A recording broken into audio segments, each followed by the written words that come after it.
నమస్కారం, సుఖీభవకు స్వాగతం. ఈరోజు సుఖీభవలో పొట్ట బాగుంటేనే ఆరోగ్యం, గుండెకు యోగా మంచిదేగా, ఎండల దాడి నుంచి కళ్లను కాపాడుకోండిలా, ముందస్తు మధుమేహం అవగాహనే కీలకం. ఇంకా హెల్త్ టిప్. మనలో కొంతమందికి ఎన్ని పరీక్షలు చేసినా, ఎన్ని రకాల చికిత్సలు ప్రయత్నించినా అనారోగ్యం వెంటాడుతూనే ఉంటుంది. ఇలాంటప్పుడు పొట్టలో బ్యాక్టీరియాను ఒకసారి పరిశీలించడం అవసరం. ఎందుకంటే పొట్టలో మంచి బ్యాక్టీరియా తగ్గి చెడు బ్యాక్టీరియా మోతాదు పెరిగినప్పుడు చికిత్సలు ఎన్ని చేసినా పెద్దగా ఫలితం ఉండదని చెబుతారు డాక్టర్లు. పొట్టను ఆరోగ్యంగా ఉంచుకునేందుకు, మంచి బ్యాక్టీరియాను పెంచుకునేందుకు ఏం చేయాలో ఇప్పుడు తెలుసుకుందాం.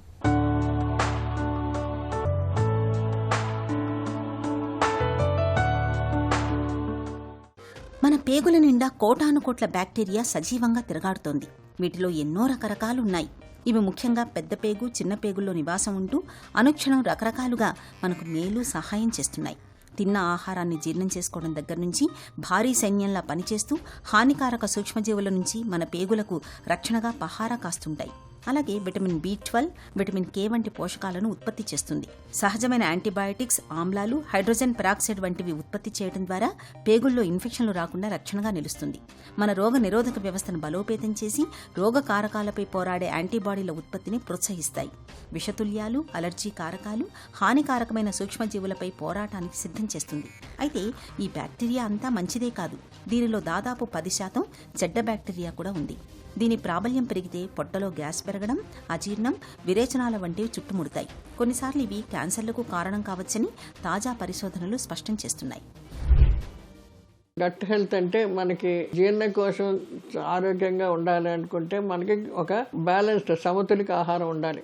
అందులో పీచు ఉండాలి, ఆకుకూరలు ఎక్కువగా ఉండాలి, తర్వాత గింజ ధాన్యాలు ఎక్కువగా మరపెట్టి, బాగా ఫైన్గా మరపెట్టి, తర్వాత తీసేసి దాంట్లో ఉన్న పైన పొట్టంతా తీసేసి విసిరి అలాంటివి చేయకూడదు. బాగా ఎంత పీచు ఉంటుందో అంతా వాడుకోవడం మంచిది. గోధుమలేంటి, చిరుధాన్యాలేంటి ఇవన్నీను విసిరేస్తారు. కొంతమంది ఏమో సీవ్ చేస్తారు, అంటే బాగా జల్లించేస్తారు. అలాంటివన్నీ లేకుండా ఆ పీచు ఉన్నదే తీసుకుంటూ ఉంటే జీర్ణకోశం ఆరోగ్యంగా ఉంటుంది. ఇంకోటి ఏంటంటే తిన్న ఆహారం కరెక్ట్గా మన జీర్ణకోశంలో కరెక్ట్గా వివిధ భాగాల్లో మూవ్ అవ్వడానికి, ఎక్కడికక్కడ ఆగిపోయి కష్టపడి తర్వాత బాగా గట్టిపడిపోయి స్టూల్స్ ఇది వచ్చి కొంతమందికి ఏమో రక్తం వస్తుంది, 3-4 రోజులు విరేచనాలు ఇది అవ్వదు.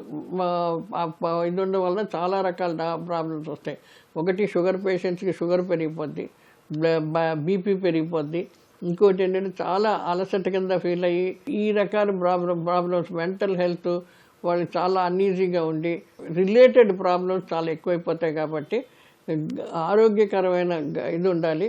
ఇంకోటి ఏంటంటే గట్ హెల్త్ అన్నప్పుడు అందులో సన్న మంచి మన శరీరానికి ఉపయోగమయ్యే సూక్ష్మజీవులు ఉంటాయి.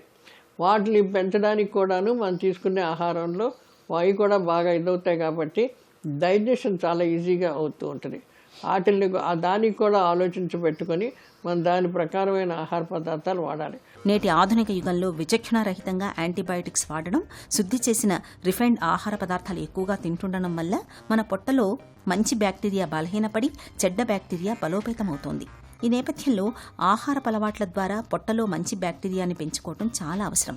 పీచు పదార్థం ఎక్కువగా లభించే పండ్లు, కూరగాయలు, గింజ ధాన్యాల్ని తరచూ తీసుకోవాలి. ఇవి పేగులకు చాలా మంచివి. అలాగే పాలు, పెరుగు వంటి ప్రోబయాటిక్స్ ఉన్న ఆహారాలు కూడా పొట్టలో మంచి బ్యాక్టీరియాను పెంచుతాయి.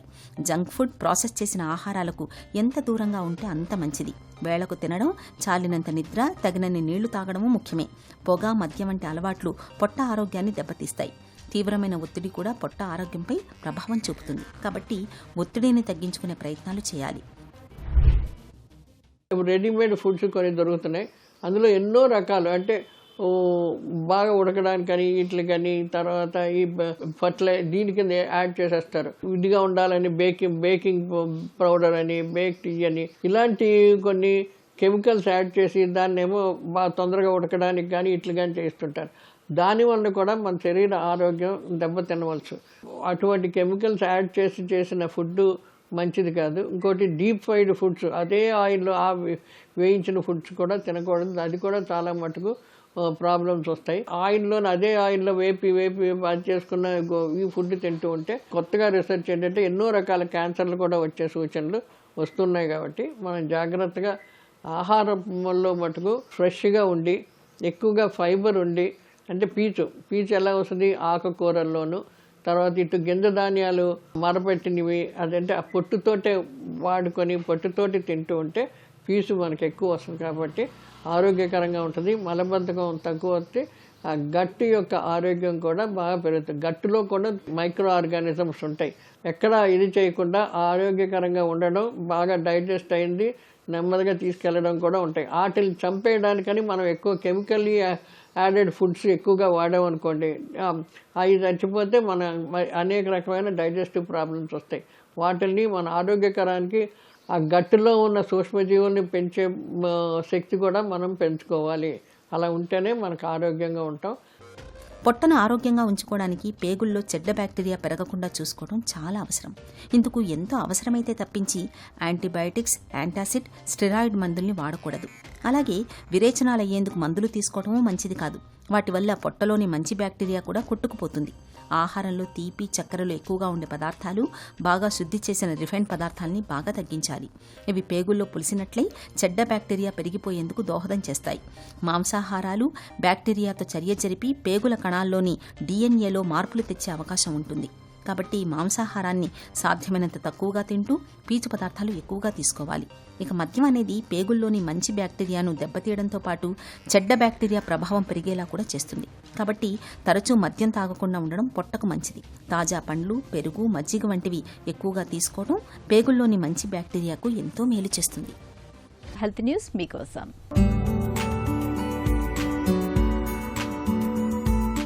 నిత్యం కాసేపు యోగాసనాల్ని సాధన చేయడం గుండెకు చాలా మేలు చేస్తుందని ఒక తాజా అధ్యయనం పేర్కొంటోంది.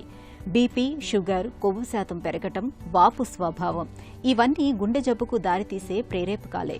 ఈ 4 అంశాలపైన యోగ సాధన ఎలాంటి ప్రభావం చూపుతుందో పరిశీలించారు ఇండోనేషియాలోని యూనివర్సిటాస్ గాజామాతాకి చెందిన శాస్త్రవేత్తలు.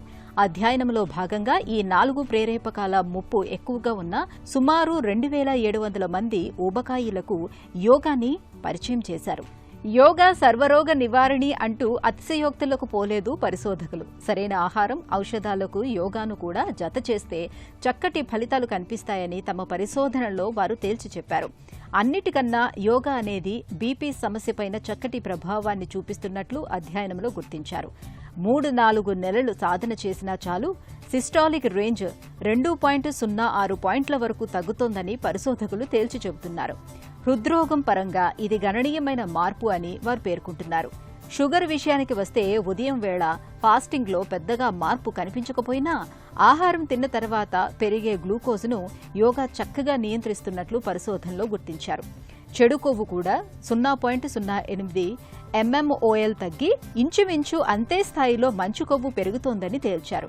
ఇక నిత్యం యోగాసనాల్ని సాధన చేయటం, రకరకాల కదలికల మూలంగా శరీరంలోని రక్తనాళాలు వ్యాకోచించేలా చేయటం ద్వారా వాటిలో ఏర్పడే వాపు స్వభావం తగ్గుతోందని పరిశోధకులు వివరిస్తున్నారు.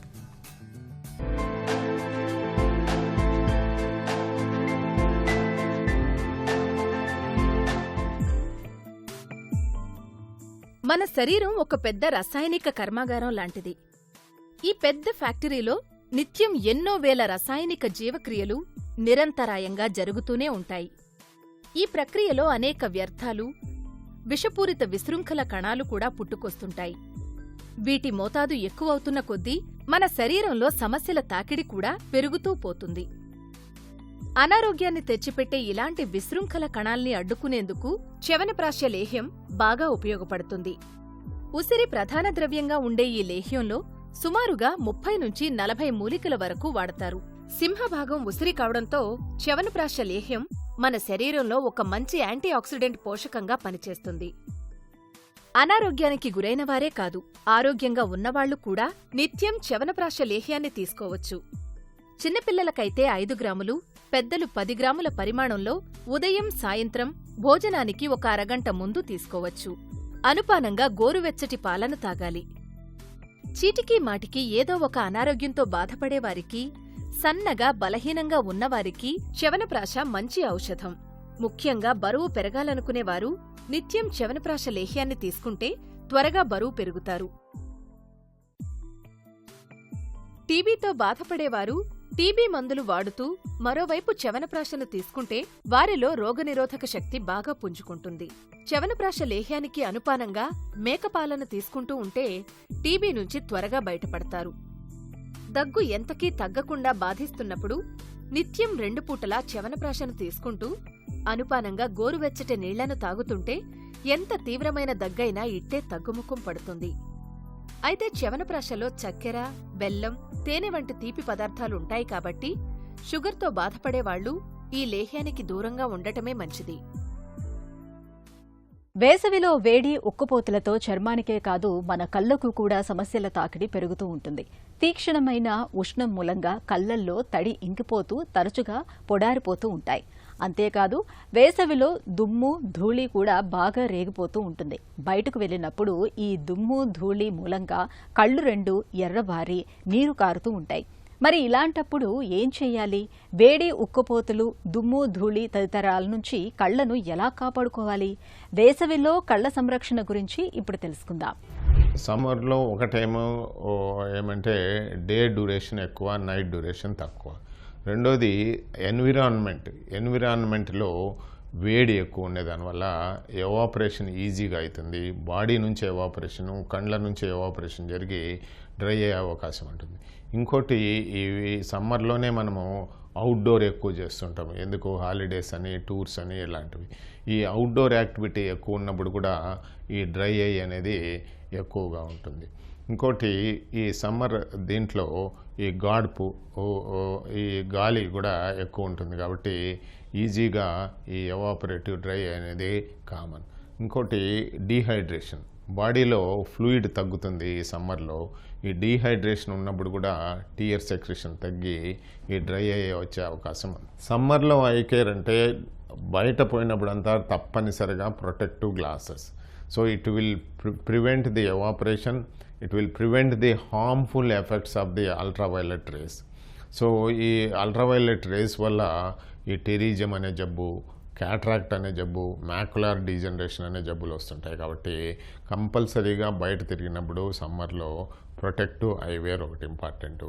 సమ్మర్లో డీహైడ్రేషన్ కాకుండా చూసుకోవడము, మరీ మధ్యాహ్నము బయట తిరగకుండా ఉండడము, ముఖ్యంగా డ్రైవింగ్ చేయడము అలాంటివి తగ్గించాలి. ఎందుకంటే డ్రైవింగ్ అప్పుడు కూడా ఈ బ్లింక్ రేట్ బాగా తగ్గిపోయి ఐస్ డ్రై అయ్యే అవకాశం ఉంది. సో డీహైడ్రేషన్ కాకుండా ఫ్రీక్వెంట్గా వాటర్ తీసుకోవడము, తర్వాత అవసరమైతే ఆర్టిఫిషియల్ టీయర్స్, లూబ్రికెంట్స్ కూడా వాడడం. ఇవాళ మనలో చాలా మందికి రక్తంలో గ్లూకోజ్ శాతం 100కు పైగానే ఉంటుంది. అంటే వీళ్ళందరూ దాదాపు షుగర్ జబ్బు బారిన పడటానికి సిద్ధంగా ఉన్నవాళ్లే. రక్తంలో గ్లూకోజ్ శాతం 100 దాటి 120 దిశగా వెళుతూ ఉంటే దాన్ని ప్రీ డయాబెటీస్ అని, వాడుకలో ముందస్తు మధుమేహం అని పిలుస్తారు. ఇందుకు చాలా వరకు ఇన్సులిన్ నిరోధకతే కారణంగా ఉంటుందని చెబుతారు డాక్టర్లు. అయితే ఈ దశలో జీవనశైలి, అలవాట్లు, ఆహార వ్యాయామాల విషయంలో తగిన జాగ్రత్తలు తీసుకోవడం ద్వారా ఆరోగ్యాన్ని చక్కగా కాపాడుకోవచ్చు. పూర్తిస్థాయి మధుమేహంలోకి దిగకుండా చూసుకోవచ్చు. ముందస్తు మధుమేహ దశలో తీసుకోవాల్సిన జాగ్రత్తల గురించి డాక్టర్ని అడిగి ఇప్పుడు తెలుసుకుందాం.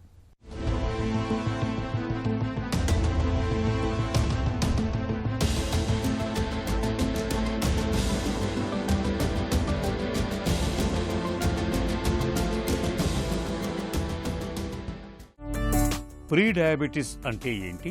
దీన్ని ఒక హెచ్చరికగా తీసుకోవాలా? ప్రీ డయాబెటిస్ అంటే డయాబెటిస్కి ముందు స్టేజ్. ఈ స్టేజ్లో షుగర్ లెవెల్స్ నార్మల్గానే ఉంటాయి, కానీ ఇన్సులిన్ లెవెల్స్ పెరుగుతాయి.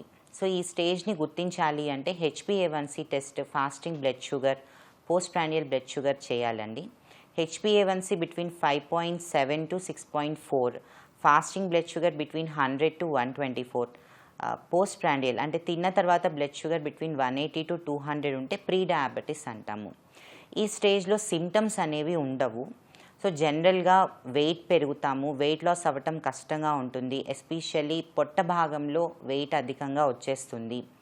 డల్నెస్, ఫెటీగ్, ఈజీగా అలసిపోవటము, హంగర్ క్రేవింగ్స్, ఎస్పెషల్లీ స్వీట్స్ తినాలని, అనిపించటం, సో ఇట్లాంటి సిమ్టమ్స్ గమనిస్తాము. వేగ్గా ఉంటాయి సిమ్టమ్స్ కూడా. అలానే ఇందా చెప్పినట్టు అబ్డామిన్ ఒబెసిటీ, మెడ భాగంలో వాపులాగా రావటము, మెడ చుట్టూత నల్లగా అవ్వటము, స్కిన్ ట్యాక్స్, సో ఇట్లాంటి కొన్ని సైన్స్ ఉంటాయి. సో ప్రీ డయాబెటీస్లో ఏం జరుగుతుందంటే ఇన్సులిన్ ఉత్పత్తి అనేది బాగా పెరిగిపోతుంది. ఎందుకంటే ఇన్సులిన్ సరిగ్గా పనిచేయదు. బాడీలో ఫ్యాట్ లెవెల్స్ పెరిగిన దగ్గర నుంచి ఇన్సులిన్ పనిచేయటం తగ్గిపోతుంది. షుగర్ లెవెల్స్ కంట్రోల్ చేయడానికి ప్యాంక్రియాస్ ఇన్సులిన్ అత్యధికంగా ఉత్పత్తి చేసి కాంపెన్సేట్ చేయడానికి ట్రై చేస్తుంది. సో అందుకే ఈ స్టేజ్లో ఇన్సులిన్ రెసిస్టెన్సే మెయిన్ ప్యాథోఫిజియాలజీ. ఇన్సులిన్ నిరోధకత అంటే ఏంటి? దీన్ని ఎలా గుర్తించాలి? జనరల్గా మనం ఫుడ్ తీసుకున్నప్పుడు మనం తీసుకున్న ఆహారం కణాల్లోకి వెళ్ళి అక్కడి నుంచి ఎనర్జీ ప్రొడ్యూస్ అవుతుంది. ఈ కణాల్లోకి వెళ్ళటానికి ఇన్సులిన్ హెల్ప్ చేస్తుంది. ఎప్పుడైతే బాడీలో ఫ్యాట్ లెవెల్స్ అధికంగా ఉంటాయో, కొంతమందిలో జెనెటిక్గా కూడా ప్రోన్గా ఉంటారు, వీళ్ళలో ఇన్సులిన్ రెసిస్టెన్స్ అంటే ఇన్సులిన్ సరిగ్గా పనిచేయదు. సో బ్లడ్లోంచి షుగర్ లెవెల్స్ కణాల్లోకి ఎంటర్ అవ్వదు. సో బ్లడ్లోనే షుగర్ లెవెల్స్ పెరిగిపోతూ ఉంటాయి. అలానే షుగర్ లెవెల్స్ బ్లడ్లో అధికంగా ఉన్నా కూడా వాళ్ళకి ఎనర్జీ సరిగ్గా ప్రొడ్యూస్ అవ్వకపోవటం వల్ల వీక్గా అనిపిస్తుంది. సో పెరిగిన బ్లడ్ షుగర్స్ని కంట్రోల్ చేయడానికి కోసం ప్యాంక్రియాస్ అధికంగా పనిచేసి ఇన్సులిన్ లెవెల్స్ని పెంచేస్తుంది. దీన్నే ఇన్సులిన్ రెసిస్టెన్స్ స్టేజ్ అంటాము. ముందస్తు మధుమేహం ఎందుకు వస్తుంది? బరువు లేకున్నా ప్రీ డయాబెటీస్ రావచ్చా? ప్రీ డయాబెటీస్ ముఖ్యంగా వెయిట్ గెయిన్ అవటం వల్ల వస్తుందండి, ఎస్పెషల్లీ ఫ్యాట్. సో బాడీలో 2 రకాల ఫ్యాట్ ఉంటుంది, visceral fat, subcutaneous fat. Visceral fat అంటే లోపల అవయవాల చుట్టూత పెరిగిన ఫ్యాట్ని విజరల్ ఫ్యాట్ అంటాము. ఈ ఫ్యాట్ చాలా డేంజరస్. దీని నుంచి కూడా కొన్ని హార్మోన్స్ ఉత్పత్తి అవుతూ ఉంటాయి. ఇన్ఫ్లమేషన్ కలగజేసే హార్మోన్స్ కూడా ఉత్పత్తి అవుతాయి. సో ఎప్పుడైతే ఈ విజరల్ ఫ్యాట్ పెరుగుతుందో ఇన్సులిన్ పనిచేయటం తగ్గిపోతుంది. So insulin resistance stage develop అవుతుంది. కొంతమందిలో జెనెటిక్గా కూడా ససెప్టబుల్ ఉంటారు. ఫ్యామిలీలో షుగర్ ఉన్న వాళ్ళలో కూడా ఇన్సులిన్ రెసిస్టెన్స్ వస్తుంది. సో సన్నగా ఉన్న వాళ్ళలో కూడా మనం ఇన్సులిన్ రెసిస్టెన్స్ ఎక్స్పెక్ట్ చేయొచ్చు. ముఖ్యంగా ఏషియన్స్లో తక్కువ బిఎంఐ ఉన్నా, అంటే వెయిట్ ఎక్కువ చూపించకపోయినా, చూడటానికి సన్నగా ఉన్నా కూడా విజరల్ ఫ్యాట్ ఎక్కువగా ఉండి ఇన్సులిన్ రెసిస్టెన్స్ ఉండే ఛాన్స్ ఉంటుంది. సో ఓవరాల్ వెయిట్ తక్కువగా ఉన్నా కూడా insulin resistance, pre diabetes, diabetes వచ్చే ఛాన్సెస్ ఉన్నాయి. ఒకసారి ప్రీ డయాబెటీస్ వస్తే అది తప్పకుండా మధుమేహంగా మారుతుందా? Pre diabetes stage reversible stage అంటాము. ఈ స్టేజ్లో షుగర్ లెవెల్స్ డయాబెటీస్ రేంజ్లో కాకపోయినా కానీ నార్మల్గా కూడా ఉండవు. అంటే normal fasting sugar less than 100 అయితే 100 to 125 ఉంటాయి ప్రీ డయాబెటీస్ రేంజ్. అలానే HbA1c 5.7 నుంచి 6.4 మధ్యలో ఉంటుంది. తిన్న తర్వాత 180 to 200 మధ్యలో ఉంటాయి. ఈ వాల్యూస్ అనేవి డయాబెటిక్ రేంజ్ కాకపోయినా ఇవి నార్మల్ అయితే కాదు. సో ఈ స్టేజ్ని మనం రొటీన్ చెకప్తోనే ఐడెంటిఫై చేయగలము. సో బ్లడ్ టెస్ట్ చేయించుకున్నప్పుడు ఈ వాల్యూస్ కనుక మీరు గమనిస్తే ప్రీ డయాబెటిస్ స్టేజ్లో ఉన్నట్టు. ఇది ఖచ్చితంగా రివర్సబుల్ అయ్యే స్టేజ్. ఈ స్టేజ్లో మనం వెయిట్ లాస్ అనేది ప్లాన్ చేయాలి. డైట్, ఎక్సర్సైజ్ చాలా ముఖ్యం. పరగడుపున గ్లూకోజ్ సాధారణంగా ఉన్నప్పటికీ ఒంట్లో ఇన్సులిన్ రెసిస్టెన్స్ ఉండొచ్చా? ప్రీ డయాబెటీస్ నుంచి ప్రతి సంవత్సరం 5 to 10% మంది డయాబెటీస్ కింద కన్వర్ట్ అవుతారు. Overall 50 to 60% members pre diabetes నుంచి డయాబెటీస్ కింద మారుతారు. సో ఫాస్టింగ్ షుగర్ నార్మల్గా ఉన్న ఇన్సులిన్ రెసిస్టెన్స్ ప్రీ డయాబెటీస్ ఉండే ఛాన్స్ ఉంటుంది. ప్రీ డయాబెటీస్, ఇన్సులిన్ రెసిస్టెన్స్ ఉన్నప్పుడు తప్పనిసరిగా మందులు వాడాలా? జీవనశైలి మార్పులు సరిపోతాయా? సో ఇప్పుడు మనం చూస్తే ప్రతి హాస్పిటల్లో ప్యాకేజెస్ అవైలబుల్గా ఉన్నాయి. స్క్రీనింగ్ టెస్ట్లు అంటున్నాము. ఎందుకంటే షుగర్ వచ్చిన తర్వాత ఐడెంటిఫై చేసే కంటే షుగర్ వచ్చే ముందు స్టేజెస్ని ఐడెంటిఫై చేస్తే మనం తగిన జాగ్రత్తలు తీసుకుంటే షుగర్ లెవెల్స్ పెరగకుండా ఉంటాయి. సో షుగర్ దానికి ముందు ప్రీ డయాబెటీస్, దాని ముందు ఇన్సులిన్ రెసిస్టెన్స్. ఇందాక చెప్పినట్టు fasting blood sugar, fasting insulin levels, HOMA IR అని ఒక ఇండెక్స్ ఉంటుంది. మోర్ దాన్ 2.5 to 3 ఉంటే ఇన్సులిన్ రెసిస్టెన్స్ ఉన్నట్టు. సో ఈ స్టేజ్లో మనం జాగ్రత్తలు తీసుకుని డైట్ పాటించాలి. ముఖ్యంగా బ్యాలెన్స్డ్ మీల్, అంటే మన మీల్ ప్లేట్లో 50% వెజిటబుల్స్ ఉండాలి, 25% ప్రోటీన్ ఆహారం ఉండాలి, ఇంకో 25% మాత్రమే కార్బోహైడ్రేట్స్ లేదా పిండి పదార్థాలు తీసుకోవాలి. సో ఇట్లా బ్యాలెన్స్డ్ మీల్ రోజుకి 3 సార్లు 2 లేదా 3 సార్లు తీసుకోవాలి. వీలైనంత వరకు స్నాక్స్ అవాయిడ్ చేయటము, అట్లీస్ట్ 10 to 12 అవర్స్ ఫాస్టింగ్ ఉంటే బెటర్. ఎందుకంటే ఫాస్టింగ్ ఉన్నప్పుడు మనకి అన్నెసరీ గ్లూకోజ్ అంట బాడీ యూటిలైజ్ చేసుకుంటుంది, లివర్లో స్టోర్ అవ్వకుండా ఉంటుంది. ఇలాంటి డైట్ చేంజెస్ చేస్తూ ఎంతో కొంత ఫిజికల్ ఎక్సర్సైజ్ డైలీ చేస్తూ ఉంటే pre diabetes or insulin resistance నుంచి డయాబెటీస్ కింద కన్వర్ట్ అవ్వకుండా ఉంటుంది.